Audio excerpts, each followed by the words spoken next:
okay. Now? Yeah? I can't tell any difference up here. Oh, I got a thumbs up. Fantastic. Welcome to everybody. Thank you so much. Now I hear it. Yeah. I'm going to lower it a little bit. Thanks so much for coming out to talk about water. For those of you who've been here before, thanks for coming back and for wading out into the smoke, hot, rain weirdness that this day has been. I'm not going to do too much of an introduction. Many of you have been here before. I'm Kate Fitzpatrick. I'm the executive director with the Deschutes River Conservancy. Our mission is to restore stream flow and water quality using collaboration and consensus. We want to thank the sponsors, first of all, tonight. City of Bend, Hand in Hand Productions, Open Space Event Studio, Patagonia, Central Oregon Intergovernmental Council, Mount Bachelor Rotary Club of Bend, and Wanderlust Tours. We are pretty passionate about keeping these seminars open to the public, so if you want to sponsor us, let us know. I also want to do a land acknowledgement that we honor the Native people who have called this region home for thousands of years. We join them in stewardship of our rivers for the next 7 generations. So tonight we are talking about, well, first of all, I actually have a joke. I'm not very funny, but I'm going to try this. Where do fish keep their money? In riverbanks. Yeah, so it's a silly joke, but it actually goes directly to our session tonight, because in this case, it's kind of true. We are working on banking water to help fish and help other water supply needs. So we're trying to demystify water banks tonight. We think water banks are one of a few really important solutions to work within a 100+ year water rights rigid system to meet needs for rivers and communities into the future. So our panel tonight will walk you through demystifying what is a water bank and how water banks can work.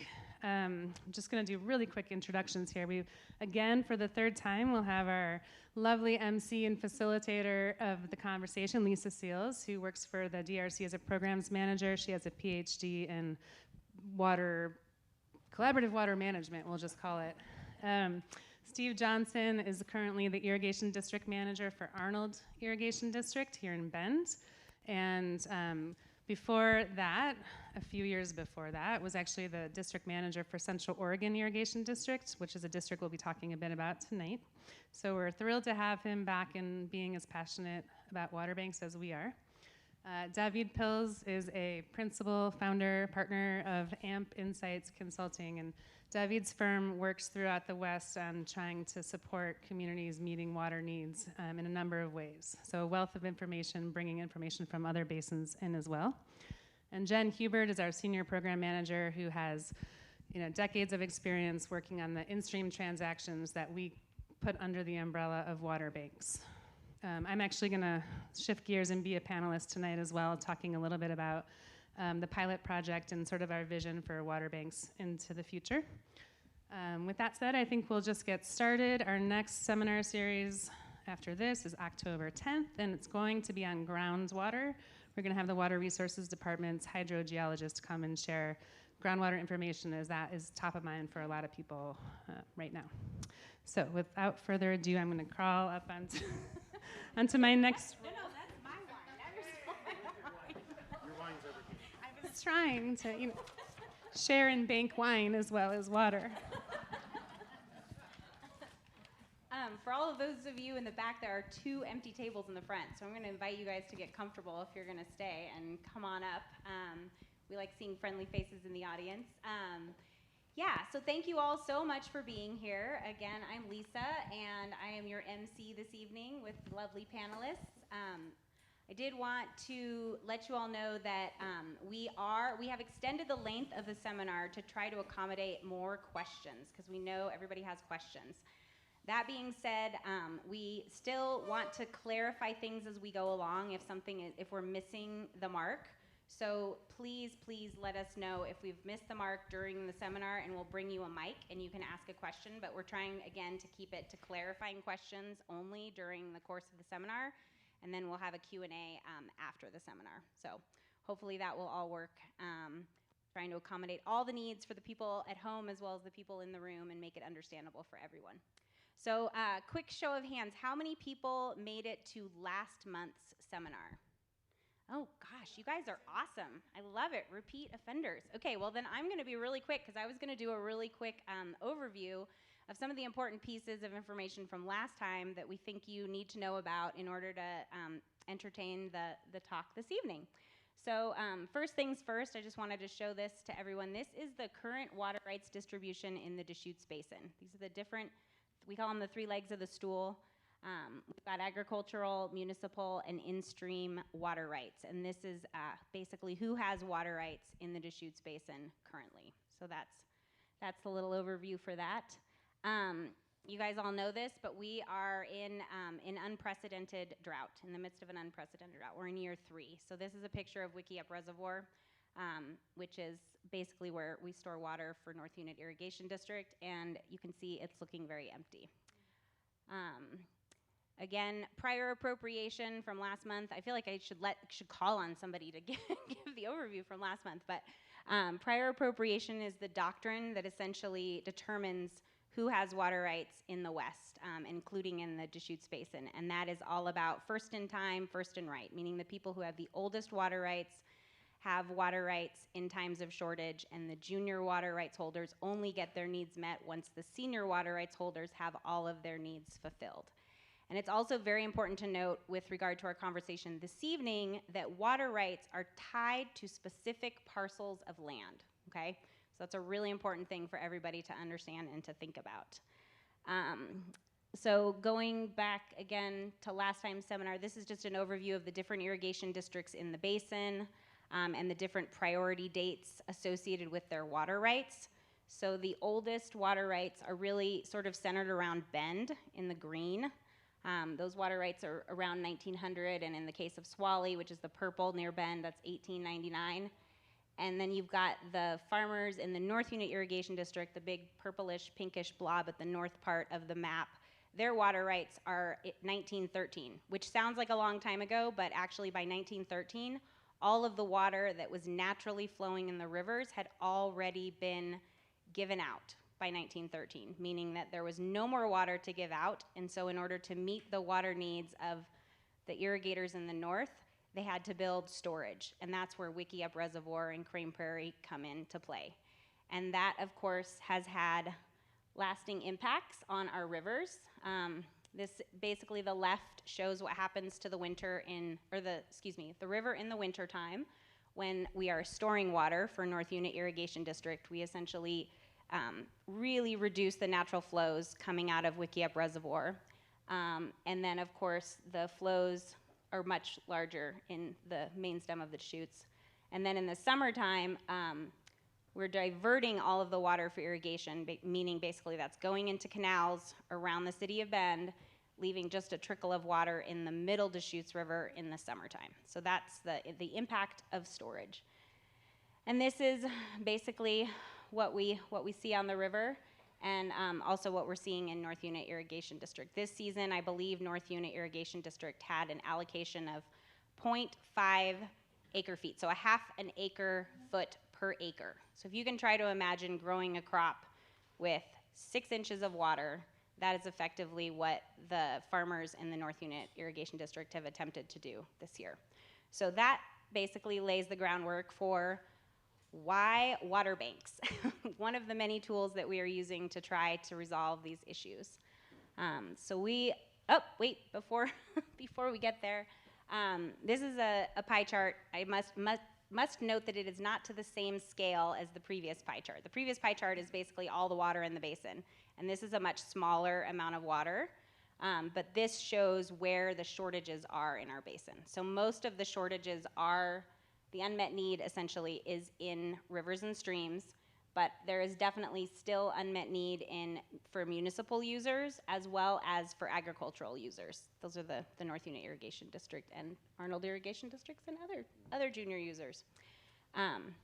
So with that, we're going to start talking about how we're working, one of the tools in our toolkit, which is the water bank, of how we're resolving these issues. And with that, I am going to pass it on to David to tell us what a water bank is. Give us the background, David. Tell us about a water bank. Okay.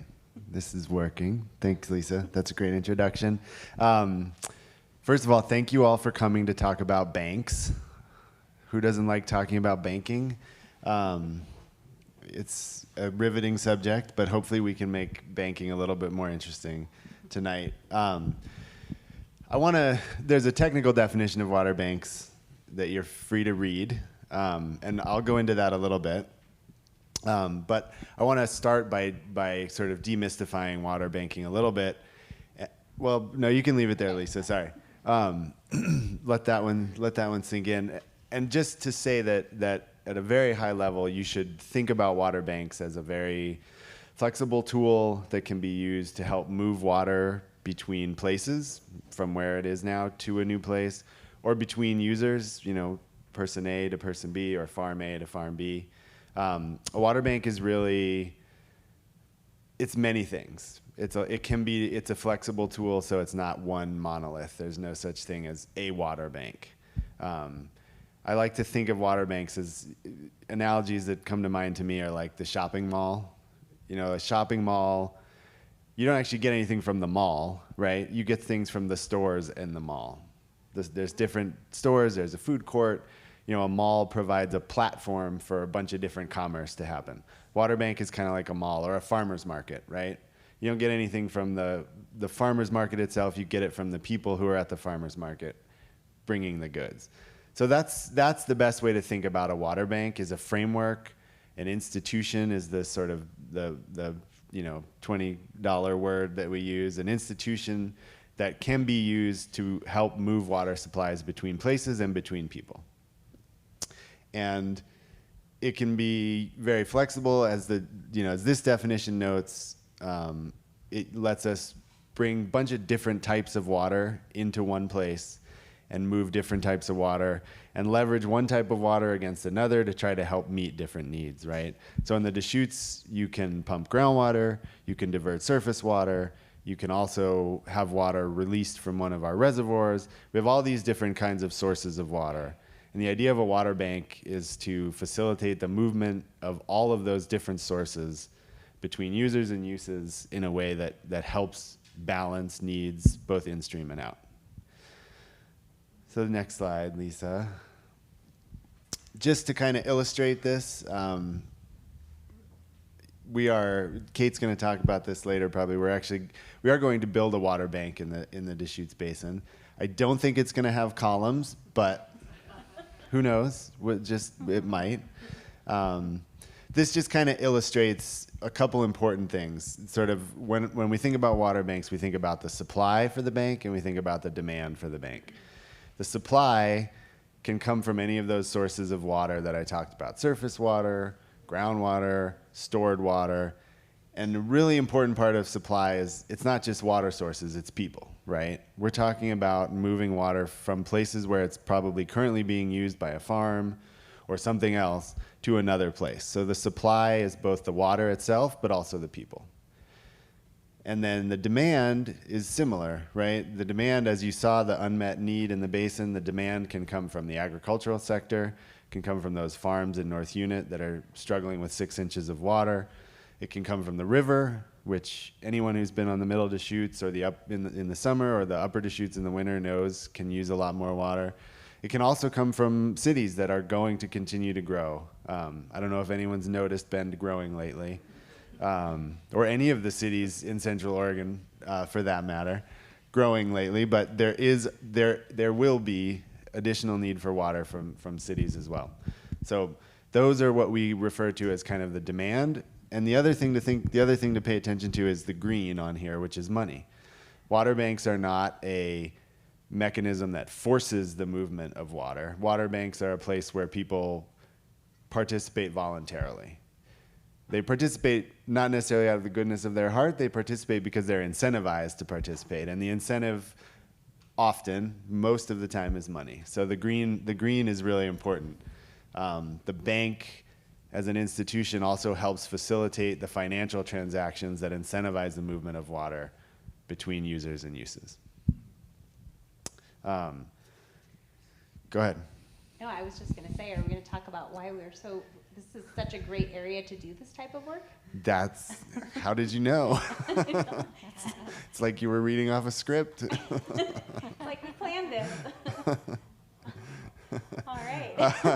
So tell us about this. Yeah, so we want to get into a little bit about why we think a bank is a fitting tool here in the Deschutes. And one of the headlines is because there are very strong economic drivers.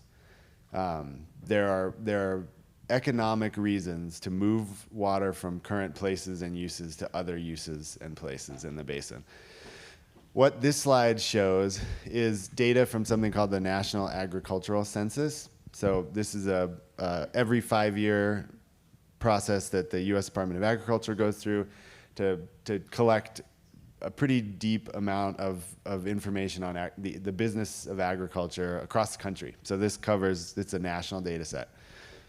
And what we have here is the per farm income, average per farm income from 2017, which is the last time they did the census. So a new one will be coming out relatively soon. The average per farm income in Jefferson County, $31,000, and in Deschutes County, $12,866 in the negative. Now that's very stark, and if you just sort of think about the difference, between the Madras area where you see farms that a lot of which are very clearly businesses, right? These are people who are farming for a living, for more than sustenance. They're trying to have a business. If you think about Bend, we absolutely have a lot of farms that are businesses in and around Bend.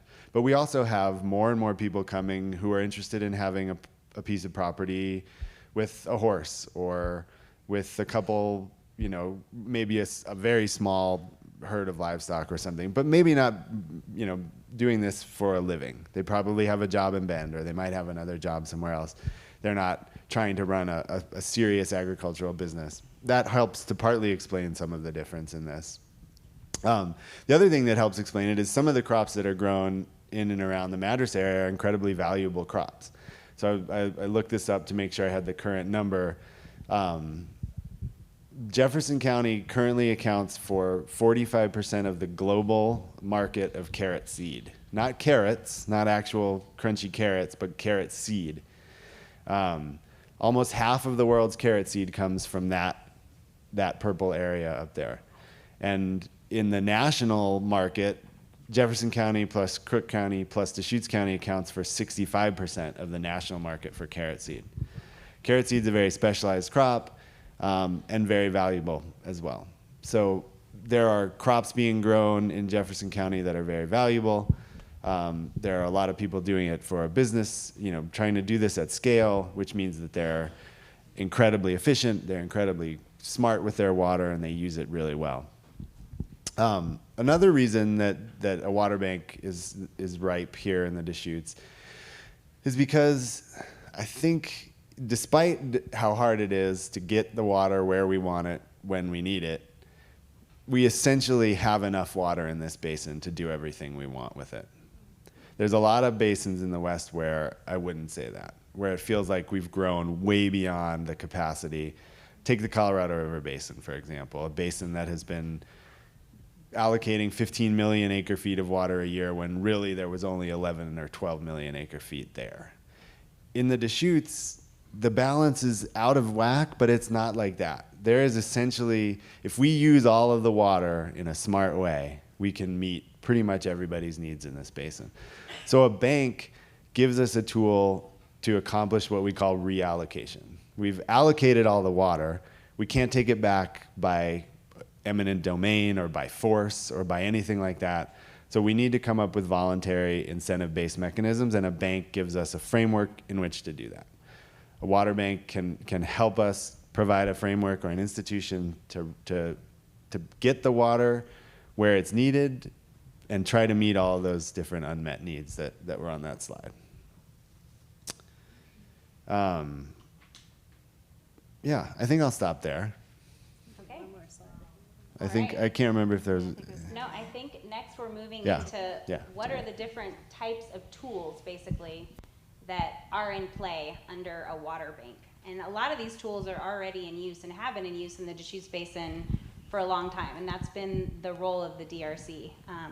So we're going to talk about in-stream leases and temporary transfers, permanent transfers, and then this year in 2022, we've had a water bank pilot.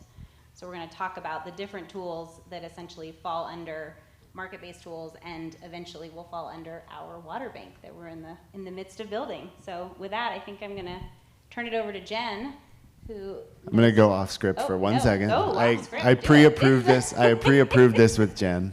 Do it. I just want, before we get into the tools, I wanted to kind of, if we think about that water bank diagram, where the tools fit. And if you think about the arrow that came from the water users into the bank, and the other arrows that came out of the, so that big block of water there and all the little drops, you can think of those as these tools, because water doesn't just move from one place to another because we want it to.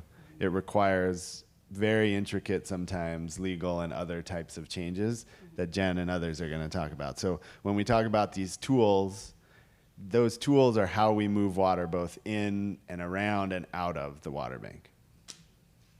All right, great. Now I feel like we could change this to add little leasing bubbles and other bubbles. All right, so Jen, tell us about in-stream leasing, something you've been working on for a long time and have had a lot of success with. Just briefly, what is an in-stream lease? An in-stream lease is, my mic. There it is. Can you hear me? An in-stream lease is a temporary transfer of water from its stated use, like irrigation use or some other type of use, back to the in-stream use for the benefit of water quality, fish, wildlife, and people who use those streams or rely on the streams. The Deschutes River Conservancy has managed an in-stream leasing program for over 20 years, partnering with landowners, irrigation districts, and others to protect up to 55 cubic feet per second of water in stream. So 20 to 25% of the water you see in the Deschutes River below Bend is there because of the in-stream leasing program, from people not using a portion of their water or all of their water and instead leasing it back to the in-stream use.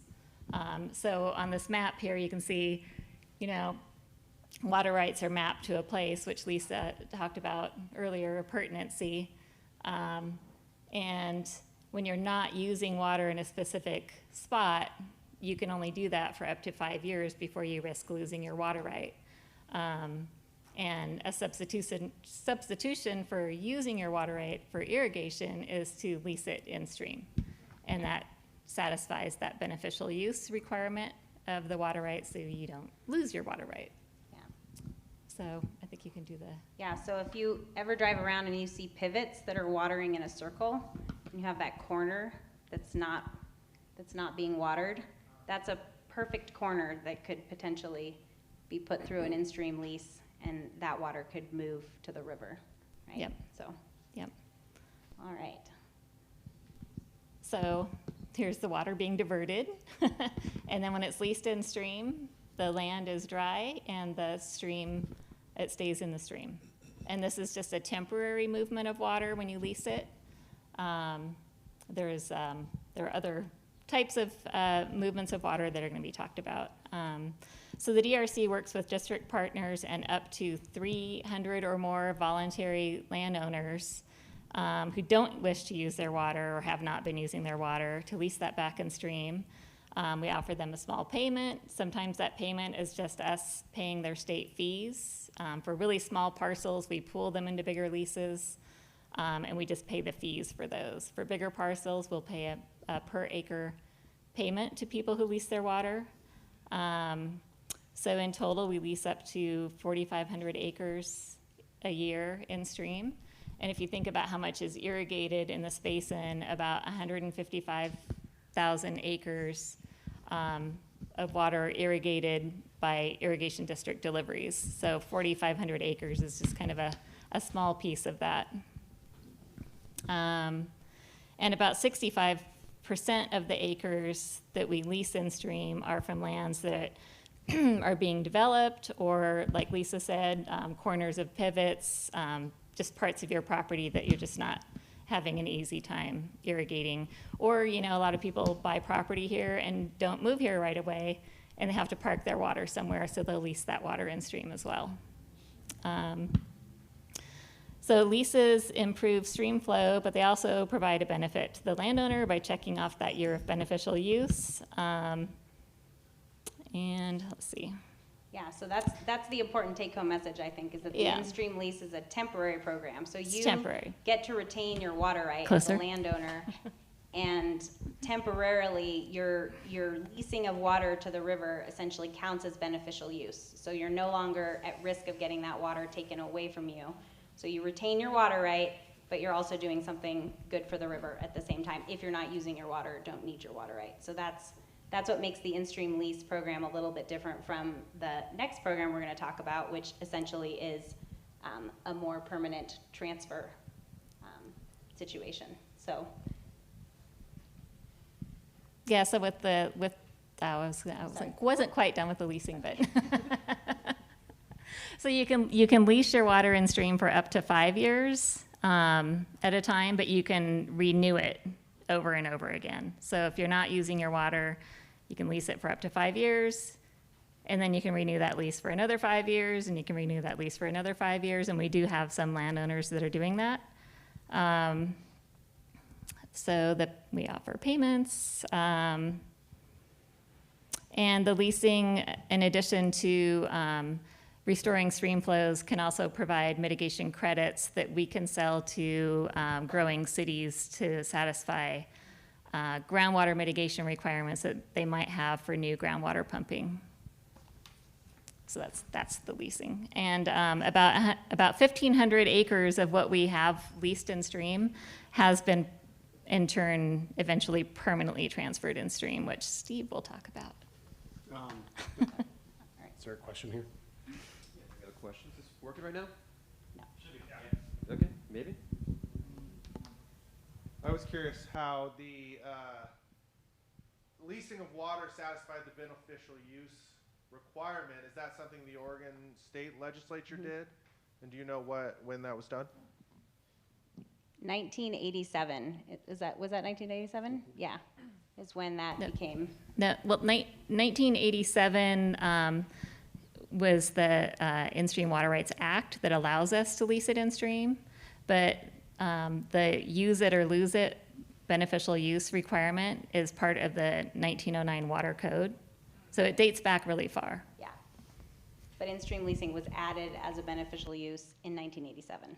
And as part of that act, what was revolutionary about that was it allowed, if you in-stream leased a water right, it retains the priority date of that original water right. So if you lease Swally, your in-stream right is in that year, 1899, which protects it from diversion from any other user. Right. Same with permanent transfers. Yes. So an important tool, if you remember that most of the water was appropriated in the basin back in 1913. So by the time the rivers had the right to have any water in them legally in 1987, there was no water to be had. So the way in which to essentially leave water back in the river is through leases and transfers and other tools that we're going to discuss. So Got another question down here. If there is more demand than there is water, and water is saved in terms of with the leasing going back in stream, is there now a fix? Is there now there's no more greater demand can be put on the water, so the water saved isn't in fact going to another use. So at the end of the day, the stream, you might save it upstream, but it's going to go into some other irrigation district or be pumped out for some other or use. No, it's specifically protected in stream. Yeah. So, and it deals with prior appropriation. So if you have a Swally, so you lease 10 acres in stream for one season, that 10 acres worth of water stays in stream. Nobody's allowed to touch it. It goes all the way to Lake Billy Chinook and then out to the Columbia. And are there land users pumping directly? I know in the Quick River, I see some farmers pumping directly out of the river. Is that monitored then so that in fact all these savings are in fact savings and just not passed on to someone else?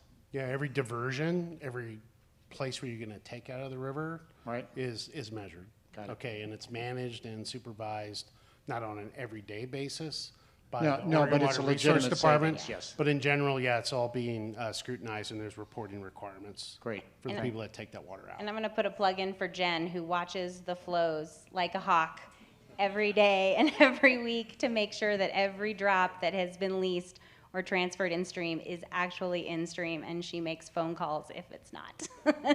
And make sure that it gets there, so. So just as frame of reference, not too long ago, the middle Deschutes, particularly if you were sitting at River's Edge restaurant there would be zero water. Then in the early 60s, there was a loose agreement to let 20 CFS? 30, okay, big number. 30 go over the dam that's on the north end of town. Well, now, this summer, there's 130 CFS. So it's incremental, and that's what we're talking about with these tools. There isn't one silver bullet that just magically waves the wand, but it's incremental. It's using these tools, these voluntary buyers and sellers, if you use that term with the bank. I like to use the word water exchange, but it's still the same premise. Sorry, I had to throw that in there. Kate and I had a bet on who got to say that first.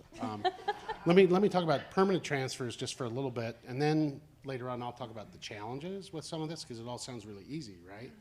The math is easy. It's the politics and the people, right? And a resource that's now diminishing. Sorry, go ahead. Do we have a question about in-stream leasing before we move on to permanent transfers? When someone is leasing their water out, do they get a rate that is exactly the same as anybody else that's leasing their water? Or is it based on the hierarchy of the age? It's based of the on their lease? certificate. So it's based on whatever their water right is, what the date, the priority date is, and Gotcha. the rate and the duty. So it's all, so that goes back to our previous seminar. For those of you that didn't catch it, there's slides online that talk about what's in a water right, and that's a very important part of the water right. They're all very specific. They're mapped to specific parcels of land with a particular rate and duty and season of use and priority date. So all of those things transfer with the lease, is my understanding, and with the transfer. So, all right, now on to permanent transfer. So in-stream leasing, primary tool, temporary in nature, it can transition to a permanent transfer. So you can have a water right that is acquired through a bank mechanism as a tool, let's say out of an irrigation district, and that can be placed permanently in stream. So that water, just like the lease, that rate and duty per the certificate that it came from, okay, over 98% of the basin water is associated with irrigation district certificates, okay? So you have to work with the districts, and there's control points with that. I'm sorry, I'm getting into the challenges. So there's permanent transfers though as well. There's an outright acquisition, willing seller, willing buyer. That water can be placed in stream by the DRC acquiring that water right. And these were transactions that we've done before in this basin. And now we're just coming back into a time when change is necessary, and so people are motivated, right? So you have these permanent in-stream transfers. You can also have permanent transfers between, say, from Farm A to Farm B. Farm A doesn't want to farm anymore, or most of that acreage or water right can be transferred to another farm in a district. It's a little more complicated, but you can still transfer from one irrigation district to another. That'll actually fall in the challenge side. Let's see, what else? You can, urbanization actually creates the opportunity for permanent transfers. There was a slide previously talking about mitigation credits. So as the city of Bend has grown and expands its UGB, well, what once had been a hay or alfalfa field of 40 acres is now going to be a subdivision. When that water right is specifically pertinent to that 40 acres, okay, so then it needs to move, okay, think of it as moving, you know, holistically. And because as soon as, if you don't move that water and you put a house on it, then that water right can no longer be used. So there's motivation to move the water. And then you start getting into situations, well, where can that water be moved? And so it creates a little bit of a supply and then you have to try to match that with potential demand. And that can be from municipal, or like Avion or Rotes Water, or City of Bend, City of Redmond. They're going to talk about groundwater next month, which is very interesting. And so that's another type of permanent transfer. So we have a question, I think, from the online audience. We do have a question from the online audience. We were wondering if you could just clarify what the word duty means. Duty, yes. I feel like I'm going to let Jen handle what duty means exactly. Well, so a water right has a rate and a duty associated with it. And a rate, think of a faucet turning on and the flow that's coming out, that's the rate. And if you plug your basin and it fills up to a certain level, that's your duty limit. And so the water rights in our basin have anywhere from 3 acre-foot duty per acre, so that's 36 inches of water that they can use, or they have about close to a 5.5 acre-foot duty, which is what a lot of like Central Oregon Irrigation District and Swally Irrigation District have. And so that's, 5.5 feet of water that you can put on your property over the course of a year as a total. Yeah, so going back to the 6 inches I talked about in North Unit Irrigation District, that's the duty. Yeah, so, all right, good clarifying question. All right, so are we? Forward. Yeah. So now, permanent transfers. So, we got another question in the back. Jacob, can you? Oh, sorry. Totally. Sorry, I was just reading that question. Oh. So we had somebody online that just wanted to know, or there might have been another question up here. My apologies. Somebody just wanted to know if there's some sort of agency that actually processes and, understands how these leases are working. Is there some government agency that monitors it? Yes, the Oregon Water Resources Department. And if you'll recall, Kyle Gorman last month and Jonathan LaMarche the previous month were representatives from the Oregon Water Resource Department. They are the state agency that is in charge of all of the water rights in the state. So no small task. Yeah, and Jonathan's sitting right here. I know, So with several other representatives from the Oregon Water Resources Department. So yeah, they have a big job to make sure that all of that is monitored and taken care of, and then they have Jen overseeing things. So yeah, big take-home message from the permanent transfers is that this is permanent, unlike the lease, which is temporary. So this is a tool to move water permanently from one use to another, whether that's an urbanizing parcel that no longer needs to be an alfalfa field and is now a subdivision, or and whether or not that's generating credits for cities to use or not, but that is the permanent aspect. And we have moved 67 cubic feet per second have been transferred across the basin permanently in stream. So, and that accounts for a good chunk of the water in the middle Deschutes. So, I think we might have had one more question right here. Yes. If I'm not mistaken. Does the duty change from year to year, or is it the same every year? that's a really good question. Yes. Who wants to take that one? I can answer that. So remember when they were talking about priority dates of water rights? So Swally Irrigation District has an 1899 water right, and they can take 5.5 acre feet per acre of water for each, person who wants to use it. Since they're senior, they can take 5.5 acre feet whenever they want. I'll use a different one, Arnold Irrigation District. They got turned off in mid-July this year. So even though they could take 5.5 acre feet of water, they're a junior water right user, and they're limited by what's available for their priority date. And so they're probably going to use something closer to 3 acre feet per acre this year or something like that. I don't know. Yeah, so the duty on the certificate is always the same, Yeah. but it's all about the available supply. And if you're a junior or a senior water right, how much of that available supply will be available for you and your acre? So that goes back to the prior appropriation at the beginning, was those senior rights get fulfilled first and foremost. And then whatever is left over, that's when the duty might change for the junior irrigators. So this is a little, I don't know if Jen, you want to say something specific, or you just want me to go, or Roll Steve, through it, just a quick little yeah. overview of the in-stream transfer. So on the in-stream lease one, when we moved the water off the land, it showed a dashed line because it's temporary. And this one, I think there's this one, it's permanent. So the little line goes away, the ditch goes away, the diversion goes away, and that water goes permanently in stream. Yeah, and in theory, you could put houses on there, or see houses on there. So. Yeah, I could talk about this. So on the middle Deschutes River, which is this stretch of the Deschutes River between Bend and Lake Billy Chinook, that's what we call the middle Deschutes River. The in-stream flow restoration goal is 250 cubic feet per second. If you remember Steve mentioning in the 60s, before there was an informal agreement to leave water in stream, it used to look like that picture on the left. And now with water leases, water transfers, and then also water conservation, so that's also a permanent form of water in stream from water piping projects.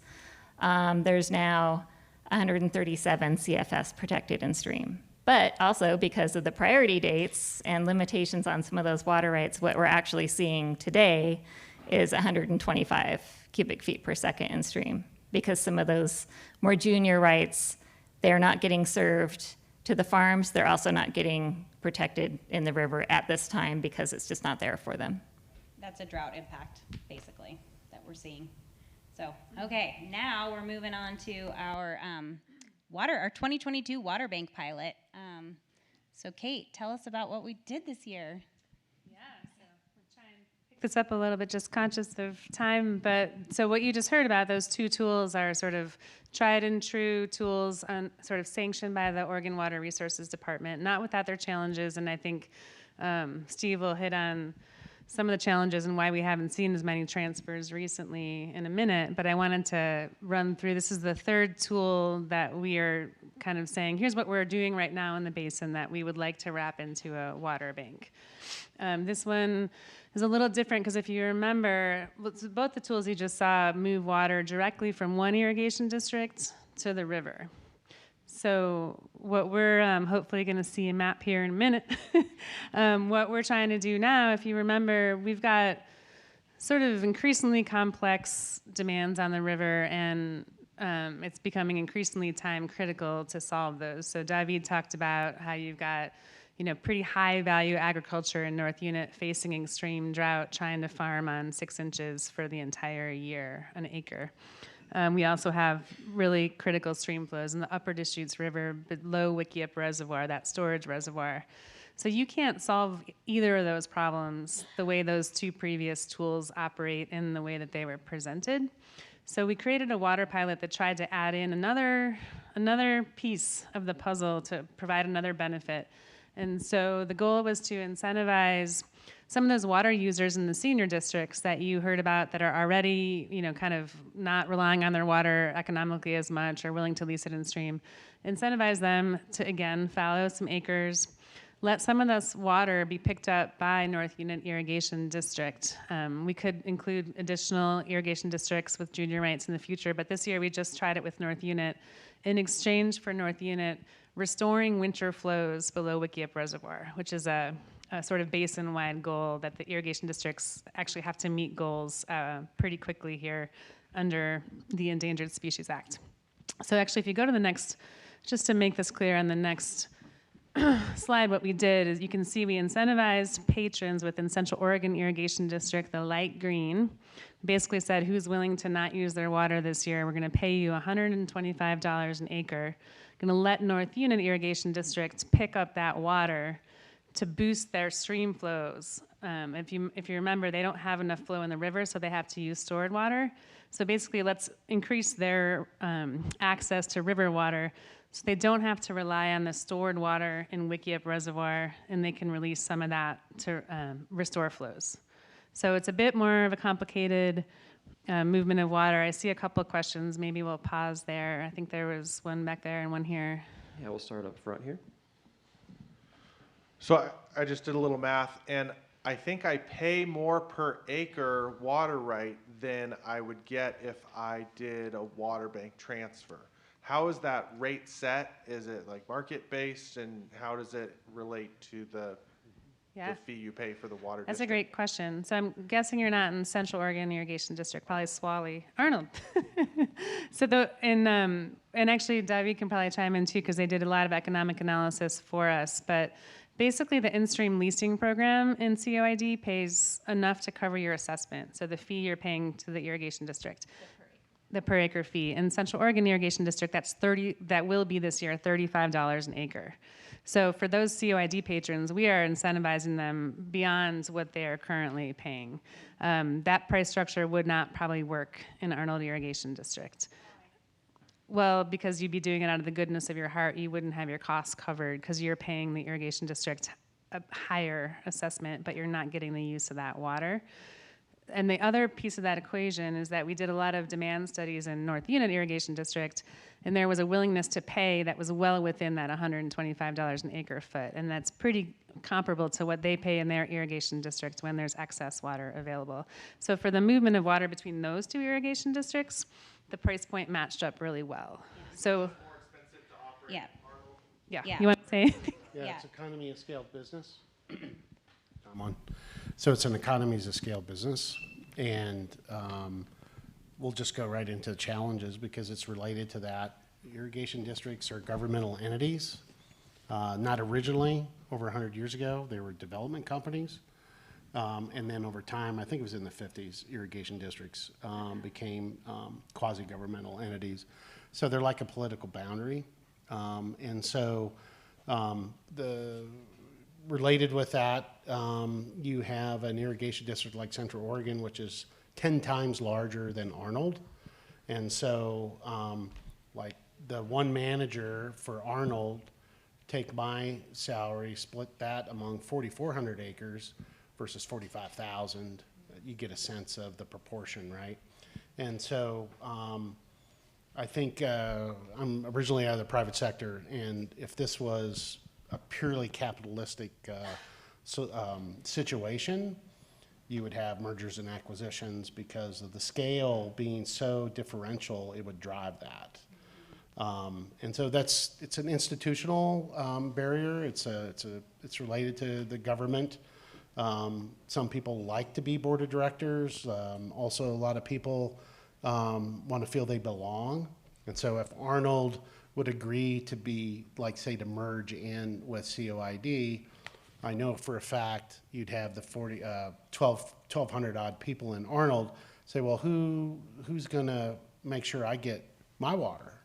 Because now all we have is a ditch rider. We don't have a manager. We don't have an office manager to call that knows me and all that kind of stuff. So anyway, that's an element. Probably one of the more serious challenges are the large volume of water to move to rebalance. A large portion of that is coming from conserved water piping projects. Okay, I think a lot of people may be familiar with whether it's Tumalo or the Swally COI, Lone Pine this coming winter, Arnold this coming winter will be piping or have piped recently, and that'll be ongoing in the future. That's a really good win-win situation there where you're conserving the water from it seeping into the ground.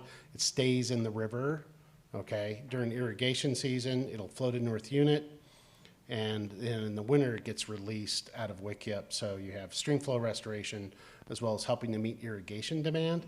And Arnold becomes more resilient, if you use Arnold as an example, becomes more resilient. And at the completion of our project, we would take 35% less water out of the river. So that's piping is a big part of that. There's also part of the challenges, though. The first one, beside that institutional that I mentioned, is it's really fear of loss, fear of change. People are multi-generational on some of these farms, even though the farm might have originally been 160 acres or 80 acres. Now it's maybe down to 20. They're still really tied to it. It's really emotional. We had some urbanized acres that we declared as remnant parcels where we're no longer going to deliver water to them. They're inside the UGB Bend. They're like along Reed Market Road, and they have a half an acre, and we're just not going to pay and push a lot of extra water to get to them, right? It's inefficient, it's water waste, variety of issues, operational, called remnant parcels. And so then we're no longer delivering to them. And then those are water rights that now are available for other farms or for transfer to another district if we can get through that with Salem. And it's just that fear of change, right? The urbanization itself is easy enough to understand because you have a willing seller of the land. And then at that point, they don't really care about what happens with the water, to be honest. That'll move, the district does, and it'll try to move that. Beside the fear of loss and fear of change, you have financial constraints. I was already talking about the economies of scale. A lot of the transfers we're talking about for the rebalancing are permanent. And anything that's going to have an in-stream component with that, it comes off the irrigation district certificate. Okay, so kind of think of your balance sheet, all right, in one way, or kind of think of it as your tax base. All of a sudden, well, if we let 400 acres transfer permanently in stream or to North Unit, where does that leave the remaining patrons and the bills that they have to cover? So there's a financial element to this. We've been able to work with these transfers that we've done in the past and are going to be doing again in the future, where those assessments can be paid as part of the transaction, part of the dollar signs going in between the marble columns, on the slide. Okay, it's related to that. I already mentioned political a little bit as far as governmental structure, but also operational. Most of the infrastructure, even with the piping, except for Swally, let's say Tumalo, the vast majority of the remaining districts have a large portion of their ditches that look exactly like they did 110 years ago. Okay, they were dug out with what they called a Fresno sled with a mule, and it was rocks and whatever dirt there was, if they're lucky, they found dirt, and they just pulled it over to the side and they created those canal banks, right? That's exactly the way it looks, probably 90% of they're a ditch. You can put a fancy name like a canal or a lateral to it, but that's what they are. And when you look at them when they're dry, you certainly, I think, can relate to that. And so what happens is they were built for a certain volume of water to carry to get to the guy or the woman on the end who is farming, right? So you have this water flowing through this system, and it's all based on elevation.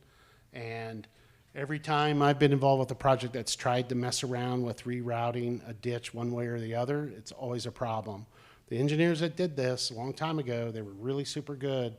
And so it's all about elevation and getting that water by gravity out 20 miles, 40 miles. Case of COID, you got to go all the way out to Powell Butte from the south end to Bend, right? I forget how many miles that is, 45 maybe.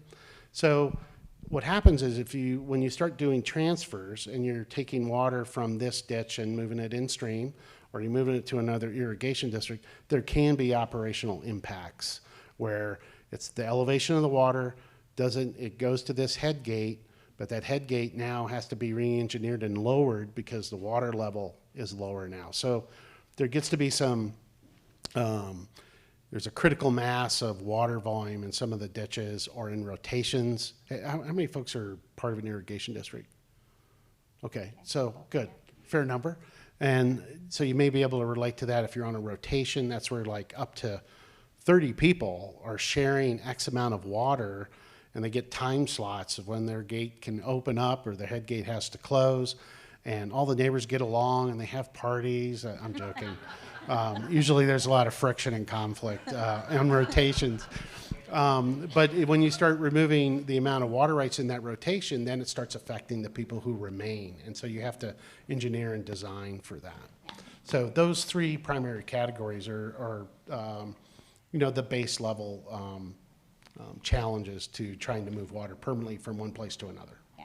So this is one of the reasons why we're working so hard to try to modernize the irrigation districts, is because once things are modernized, it will be a lot easier to move water around, and we won't be dealing with 100-year-old ditches and trying to figure out if we can get enough water to the user on the end when everybody along the way all of a sudden decides that they want to lease their water in stream or transfer their water or do something else with it. So real quick, I think we have another online audience question. We do have an online audience question. So Steve, you mentioned several different types of transactions that could be incorporated into a water bank, one of which is from farmer A to farmer B. Mm-hmm. So we have somebody online that's wondering just how many acre feet of water is necessary for a farm just to be successful in general? Depends on what you want to do. Yeah. If you want a horse, I don't know, acre maybe. If you have water, you can grow enough on an acre, probably acre and a half, to feed that horse. If you want to do commercial, it's going to depend on the crop, but lavender fields are starting to pop up. You get some kind of, let's call it boutique or niche type of crops where there's real value for it. And it's maybe new or novel, but lavender thrives in dry. It doesn't need a lot of water, as an example. And you can run those. There are several farms in Arnold that do lavender. There's one that's 40 acres, and there's one that's 10 that I'm familiar with. Probably you got to go to that 5 to 10 if it's something like that. So I'll say it has everything to do with not only the crop, but also the soil, which is very variable across the basin. Microclimates are a real thing in Central Oregon as well. So it's really hard to answer that question of how much water is enough. It totally depends. So, yeah, and then do we want to really quickly, we want to make a point. There was a court case, Fort Van Noy, that happened, I don't know how many years ago. Drink wine for this one. I know. 2008. I don't know. 2008. I'm just going to really quickly say that essentially what this court case, the precedent that it set was that anyone who's within an irrigation district, you're a patron of an irrigation district, you do not have the ability to decide exactly what you want to do with your water right. Like ultimately it is up to the irrigation districts, and that's where, I mean, when you hear about the financial and the operational challenges, I think that's kind of why that court case was decided that way. But that's a really important takeaway for everybody to understand. It's not like everybody can just leave and say like, okay, individually we're all going to decide to do something different. No, at the end of the day, it really is ultimately up to the irrigation districts to decide what happens with their water rights. So even though people really want to lease in some cases, operationally it may just be out of the question for the time being, but we're working hard to change that. So, all right. So Kate, take us into the future. We've used all these tools for a while now, and we've had success, and we've put water in the middle deschutes and other sections of the river, and we've transferred water from places that it doesn't need to be used to places that it's being better used. And we have this vision for building a bigger and better bank, and we also have a grant to do it. So tell us a little bit about what that looks like and what the advantages are of bringing everything under one umbrella.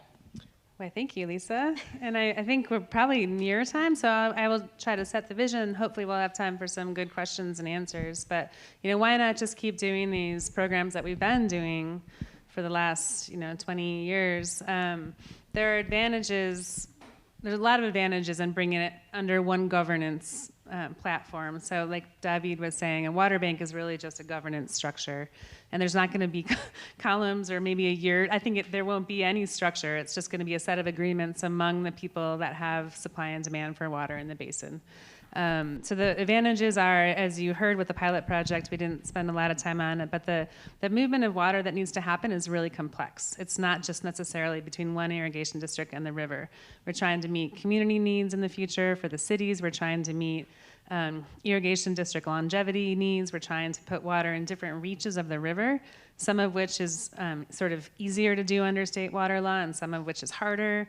And so if we can bring all the partners together under a governance structure where we have agreements on how this is going to roll, it's going to just be easier financially, operationally, dealing with hopefully some of the challenges Steve talked about where we can put some of the fears of the irrigation districts to bay, like Elon Musk isn't going to come. He was the wrong guy. Warren Buffett's not going to come buy your water. Bezos is going to come. Sorry. Bezos is not going to come and buy your water because you as irrigation districts are part of the control of the governance structure. We all own this. It's not, actually someone in the audience was before the session saying, capitalism is not in and of itself a good thing. It needs to have it needs to be checked by something, right? So we're not advocating for a totally free market where anyone can come in and take water away. We're advocating for a very carefully constructed governance structure by the local stakeholders in the basin, and of course including the Water Resources Department, within which we can use incentive-based tools. So that's what a water market in our vision is, and it can take away some of the downsides of market-based tools like speculation. If there was no check on water and people knew it was going to be valuable, they could buy it and hold it and hoard it and try to sell it for 10 times as much. And that has happened in the basin outside of water markets, Thornburg. So if you had a water bank that had, was able to allocate this in a thoughtful, transparent, credible way, that's what we're looking to do. So that's our vision, and I think if you go to the next slide, we'll just talk about some of the services. Again, the water bank, it's a mall. You don't go to the mall to go to the mall. You go for frozen yogurt or get ears pierced or whatever, nose pierced. So again, it's having one structure that we can all agree to, and that we can frankly control the destiny of our basin, but also give people choices within that. We would put all the tools we've talked about under the bank, ideally, leases, transfers, water savings from piping projects, water savings from on-farm efficiency projects that we're working really hard at. And also, again, meeting this variety of uses. Again, the last point I think is one of the most important is we're hearing about water conflict all around us, and having the ability to long-range plan for moving water between users and between needs and coordinating between buyers and sellers is we think really important so that we have the best benefit for the basin as a whole over time. So that's our vision for the water bank. And just to end on what are we trying to do again, these goals statements go back to 2004. We've been at this for a long time, where we had something called the Deschutes Water Alliance. So we're trying to meet needs for the rivers, we're trying to meet needs for agriculture, we're trying to meet needs for growing communities. I mean, that's what it's all about. And as David said, we think we have enough water to do that if we can employ enough conservation and water marketing tools. And as Lisa alluded to, they integrate really well together. I feel like I'm giving a campaign speech or something. So yeah, I mean, I think that's, unless, do you want to add anything about the vision for the water bank? And we can do some questions and answers. There are challenges. Talk about more challenges. Yeah, more challenges. I'm just going to pick up on, Steve talked a little bit about financial and operational considerations of irrigation districts. I would not underestimate the cultural change that has to happen. I think we would all maybe put that at the top of the list. Yep. The water rights are a 100+ old system that's based on, this is my right to use. It's not even the patrons as much as the irrigation districts have a culture around our role in life is to keep all these acres irrigated and deliver water to every acre. So when you come in and say, well, no, we want to incentivize people not to use their water, that is philosophically very different than what some of them believe their charge is. And that, I think, is the biggest barrier that we're seeing, is realizing, if we wouldn't be talking about water banking if there weren't problems to solve. There are problems to solve. We're not doing this just for fun. And so trying to share that bigger picture, and that the irrigation districts can be a partner in helping control how this pans out, and we can build in financial assurances for districts and business models that work. And we can invest in the infrastructure that they need to be able to deliver to the other patrons in their system without realizing loss. But there is a fear of loss that I think is at the heart of the constraints we face. And change. Change is hard. And so one thing about the voluntary buyer seller, which is important, is there's a variety of tools that exist in statute that you can use. There'll be new tools that we develop, which is what we're talking about a little bit tonight. And it isn't as if every irrigation district is going to use those tools. They'll voluntarily, they may have an interest like Arnold, we're getting urbanized. Well, what are we going to do with urbanized acres? That's different than North Unit. It's, the motivation is completely different, right? So that element is definitely in play, but, there's no mandate, but it's part of that cultural shift, and market forces are different in different areas of the basin. So take advantage of the tools when you need them. All right, got a couple audience questions here. Hey there, thanks for being here. So in one of the previous slides, there was 150 patrons of COID took part in the pilot water bank. Curious to know what % of total patrons that is, if it could have been more, and ultimately if it was worth it, if it kind of paved the way and will convince other districts to do the same.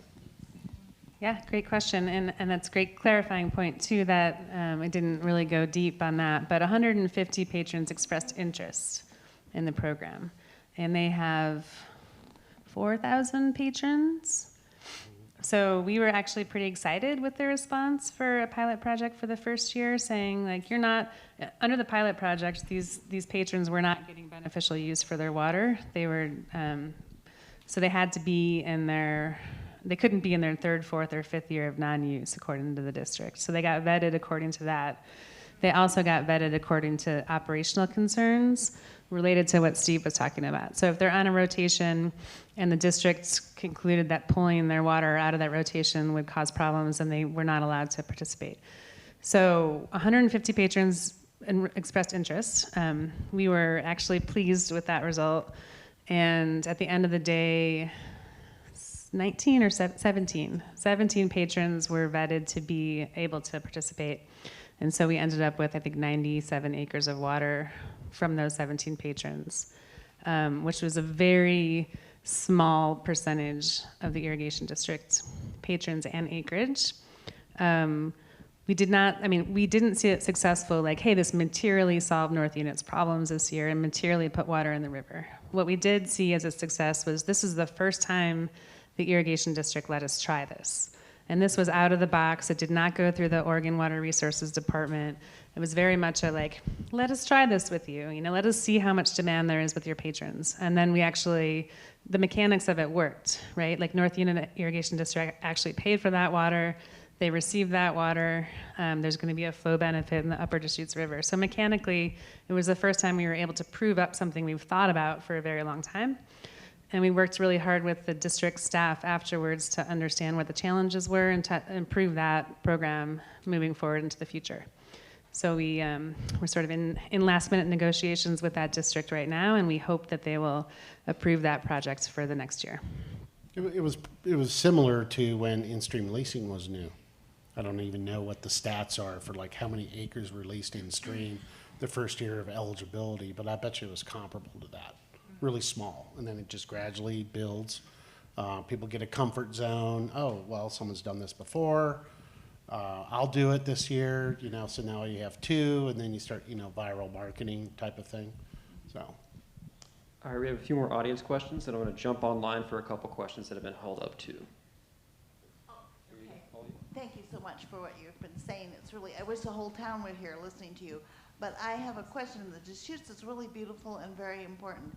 But what about other rivers in Oregon? I mean, they must be facing a lot of them the same situations, same problems with water allocation. So are we using any other rivers as an example? Can we use those, or is anybody else in the same boat as us?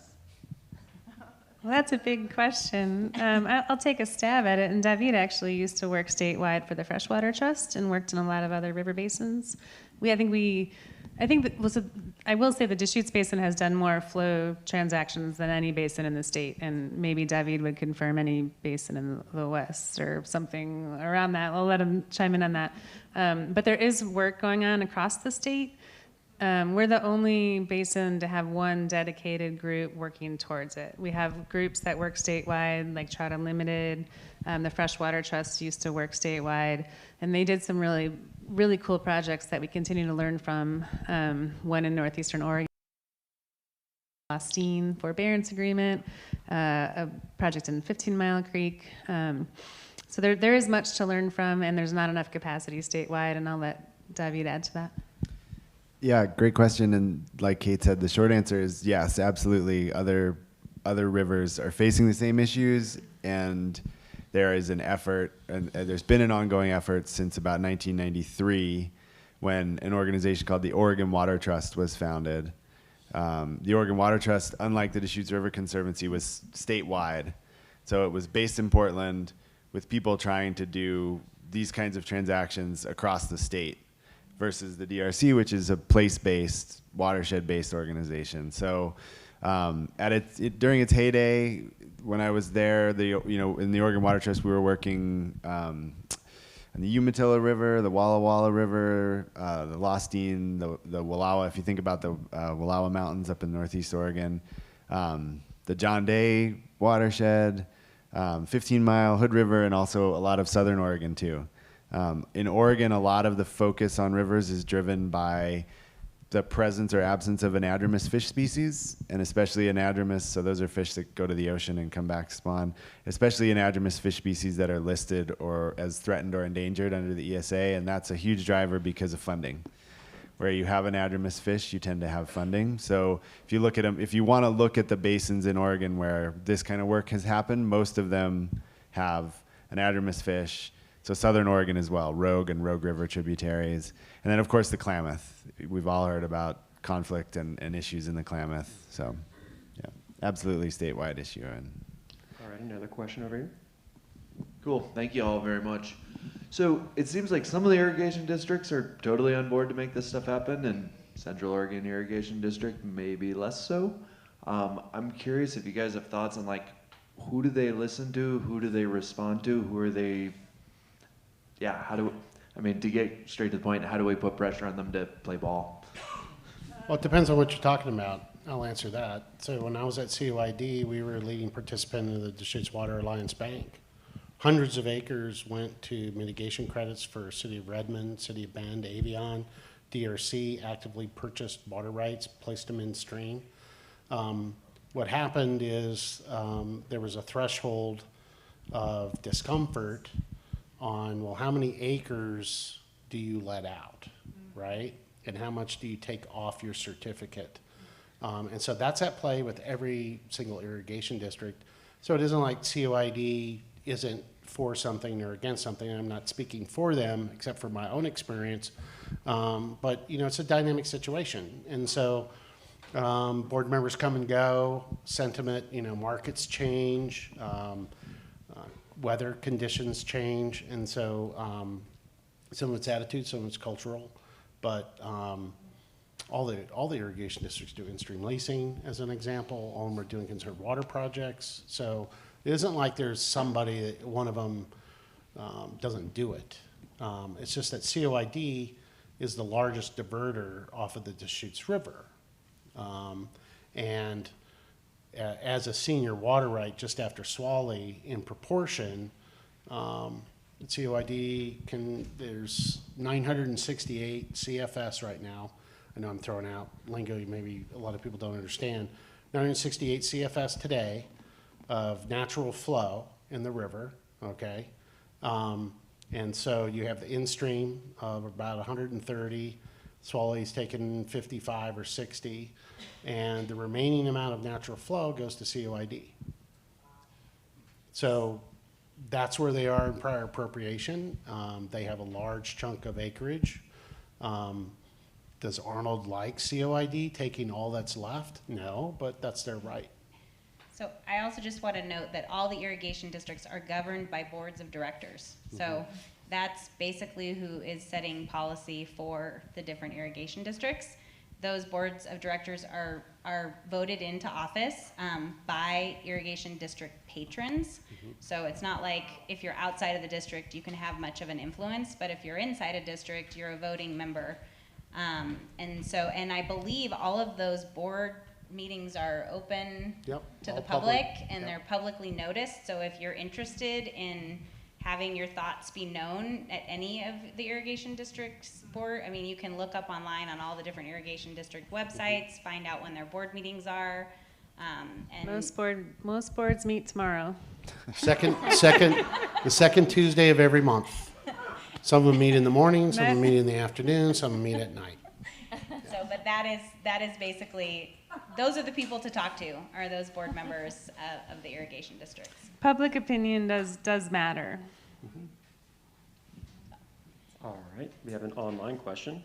So we have somebody online, and I'm going to expand on it just a little bit because I'm the one holding a microphone. They wanted to know if there's been any funding in some of the recent infrastructure bills directed towards things like piping canals, and I'm wondering if any of that money's been directed towards programs such as this, like forming a water bank. Yes, and yes. That's one of the bright spots. I just listened to a podcast on the new climate change bill. What's it called? The Inflation Reduction Act. So previous to that was the Build Back Better was $8 billion for reclamation, I believe. A lot of that is infrastructure that's going to come through the Bureau of Reclamation for projects like Steve's, projects like ours. The NRCS that works on on-farm work got a lot of money as well. So we're capitalizing on that to help people upgrade from flood to sprinkler, pipe private laterals.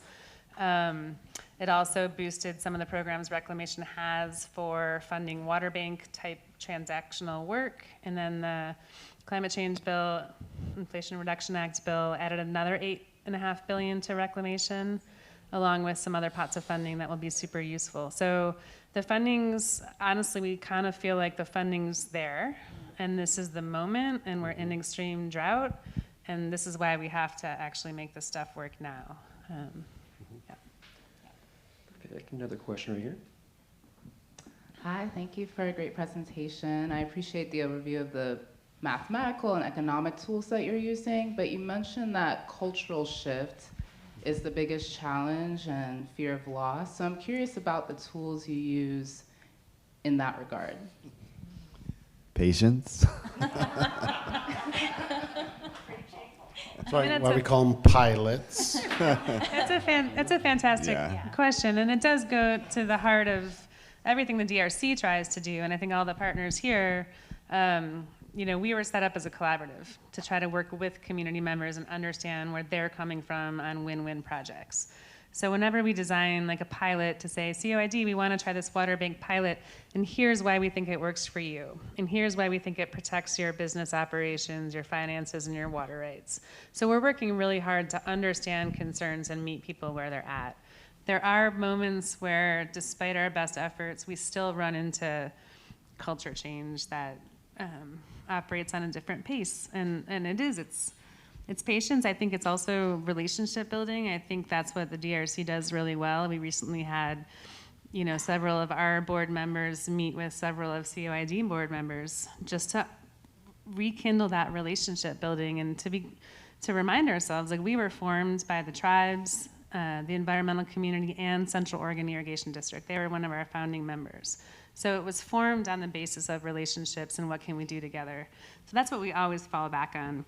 And then I think we sort of do want to rely on all of you that care about water to help, right? To help understand that if there was no problem, we wouldn't be trying to do these things. So the more voices that are supporting these solutions and that are not okay with the status quo, I think is really important for us too. Steve referenced this, and there's a really famous ethnographic study done about how innovation, technological and other innovations, move through rural communities. It's called the diffusion of innovation. If you Google that, you'll find it. And it really talks about in rural, especially agricultural areas, innovations tend to diffuse over the fence line, is kind of how they talk about it, right? There's an early adopter who buys a new tractor or who does a new grazing practice or a new, planting or whatever kind of practice, and they adopt it, and the neighbors look over the fence and they're like, that's interesting. I'm going to wait and see how that goes. And in my experience doing this, and I think others here would agree, the adoption of water leasing, conservation, other kinds of tools operates in a really similar way. You have to identify early movers, people who are willing to be the first innovator in a rotation or in a district or whatever it is. And then everyone else is going to watch that person and make sure that they don't go bankrupt or that the sky doesn't fall. And then you just keep getting, and that's, I said patience like half as a joke, but also half as a genuine actual strategy for how to do this work. So patience and proof of concept, which it goes back to, the success of this year's pilot is like, it wasn't a huge amount of water or a huge number of acres, but we did it. Like, we showed that it can be done. So yeah, patience is a virtue. Yeah. Thank you very much. One more question here. Actually, I have more like 3 or 4, but my questions do go beyond tonight's actual presentation. So I wanted to let you know that I have other questions. You said something about taking questions later on. Well, we'll be here once a month to talk about different topics, and you can also, catch us after the seminar if you have things that don't pertain specifically to water banking. The one thing I'd like to have you address tonight, though, is we who are using wells that are not metered, why is it possible that we are not being metered? We should be metered. How can we encourage the government to start metering us? Who wants to take that one? You're probably an early innovator. Yeah, Yeah. definitely. Wanting that. Yeah. Congratulations. I don't know exactly your specific situation, but every state in the West makes allowances for what we call exempt groundwater uses, and the definition of an exempt groundwater use varies by state. But the theory behind that is that anyone should be able to get water that they need for a house and a small garden and maybe a couple cows. That makes total logical sense, and for the first 150 years or whatever in the West, it also probably didn't make that big a hydrologic difference. But as we bump up against limitations more and more, exempt wells are an issue, and they are collectively a major water user, even if individually they're small. So I don't know. You're teeing up a great question for next week.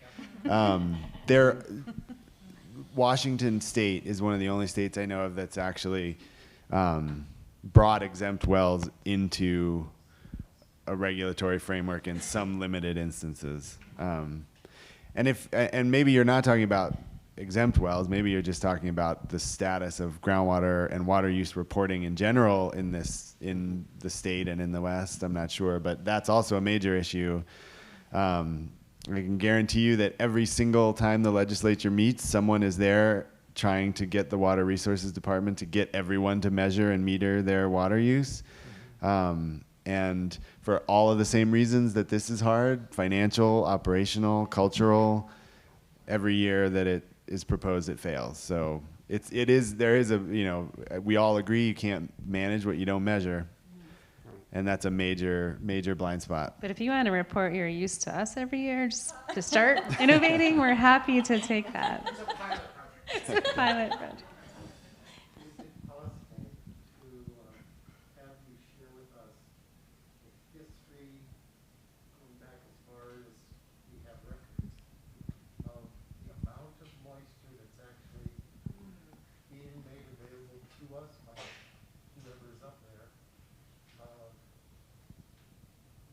Is that trend? Is it becoming less water available for us? I feel like you can access some of the slides from the first talk on hydrology, and we had some slides that were specific to the Deschutes Basin on that trend. But I would encourage you to write that down, and we'll see if we can address that in a future talk. Because don't have those numbers on hand. Yeah, I would say generally, I'm looking at you over there, but I think in the last 20 years, absolutely, and maybe 40 years, we've been seeing declining precipitation. And generally, our basin sees a cyclical pattern, but the cyclical pattern in the last 20, 40 years has been trending down. And I don't think anyone can really say for sure what the future is at this point. But if you have a working magic ball, crystal ball, we'll take it.